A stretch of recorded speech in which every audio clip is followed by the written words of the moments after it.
It's been a long time since I've done a cigar review. As you can see, it is pretty much almost fall. Here's my little backyard area. So probably another video would be like all yellow, orange, red. But it's a good backyard. Anyway, back to the review. As you guys probably could tell from the title, I am smoking a CAO Criollo. A lot of people would probably pronounce that Criollo, but it's a double L, so I guess that's Criollo. Kind of a fun word to say.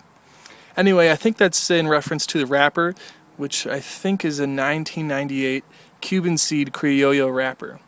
So pretty much it just means it's good quality for you guys out there who really don't care, like me. I just want to know, is it good quality?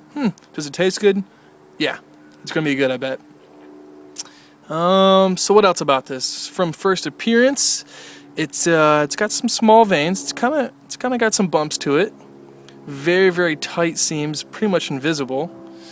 Another thing I noticed about this is it has a tiny, and we're talking like tiny, two tinies.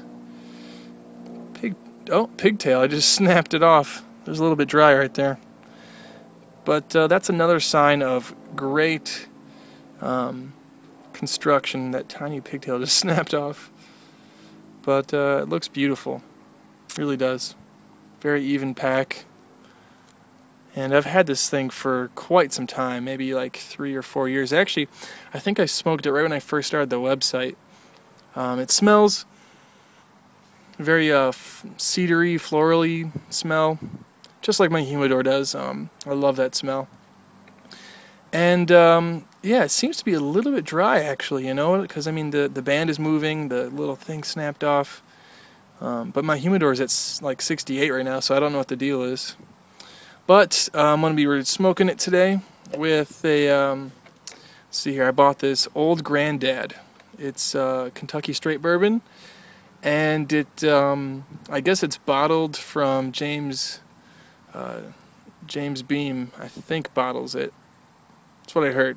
I don't know much about it. It was really inexpensive, and you know, I was like, you know, I'm going to give it a try. So, yeah, let's do that. Oh, by the way, whatever you do, don't try this stuff. I bought this about like 2 weeks ago. It's Lauder's Scotch, blended Scotch whiskey, and it sucked. I was, you know, so I'm looking for something that's like, you know, great deal, great value, tastes decent. This stuff was just like cough syrup. There was no flavor to it. I bet it'd be good like maybe in a mixed drink, but barely. I mean, it's pretty rough stuff. So, would not recommend Lauder's, but we're going to give the Old Granddad, the OGD, a try today. See you soon. Here we go. Just poured a little dram here. Gonna let it aerate.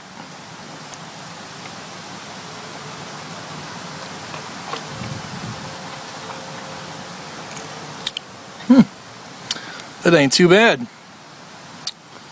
It has a really strong like vanilla in the front, you know, and the end is a nice little rye kind of kick spice to it. Well, that's pretty good. You know what? I think this might be a keeper here. The Criollo doing pretty good.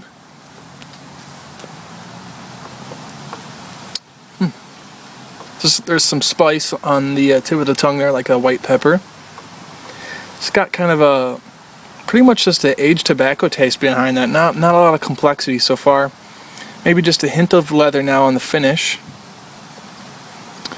But so far it's been just a pretty straightforward cigar. Forgot to mention it's 4 7/8 inches long by a 50 ring gauge. So it's what you'd call a Robusto, I guess. You can see right there, starting to crack.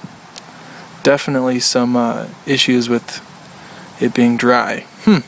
Not too good. But we'll have to enjoy some whiskey with it. See you soon.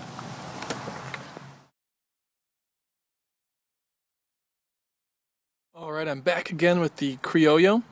I'm definitely past the halfway point here.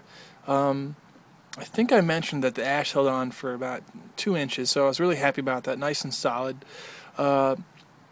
but this crackage area is it's looking better. I mean, it's certainly not perfect, but at least it's not falling apart on me.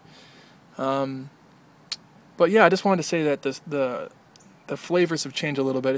It's heating up a little bit, still medium bodied, but I'd say it's more like an earthy spice, kind of a woody kind of flavor. I think the spice is really reminiscent of, like, I don't know, just like a hint of pepper. It's kind of hard to describe because it's so well aged. It's like a smooth spice, and it definitely goes well with a rye. Definitely a good mix, I think, there. But yeah, so far I'd say it's just kind of like an earthy, woody kind of mix. It's not really complex right now, but it's definitely well balanced, I would say. So hopefully I'll catch you guys back up here with the last review, and I'll give it a rating. See you soon. All right, the last section of the review here, the rating, of course. Really, I'm still wondering why this thing was so dry. But construction-wise, I mean, the draw, the ash, the binder, the wrapper, the filler, all that I think was well constructed. You know, the ashes have been coming off in solid chunks. Other than that, I think right now it's almost a little bit sweeter than it ever was. So it's almost like a tiny bit of cocoa sweetness, but it's not really enough to say that. Like, I don't know if that makes sense, but it's not enough to go, oh yeah, there's cocoa in there. It's really faint. It comes and goes. Still earthy, still woodsy, and definitely lots of just well-aged tobacco taste. But the Criollo, I think, was pretty good. I'm going to rate it an 8.8 on my 10-point scale. And again, don't try lauders. Don't try. A lot of you guys probably going to hate me for saying that. But definitely going to have to buy some more Old Granddad. But that's been the CAO review of the Criollo Pato. You guys can check out the website for more cigar reviews. And thanks for tuning in. See you later.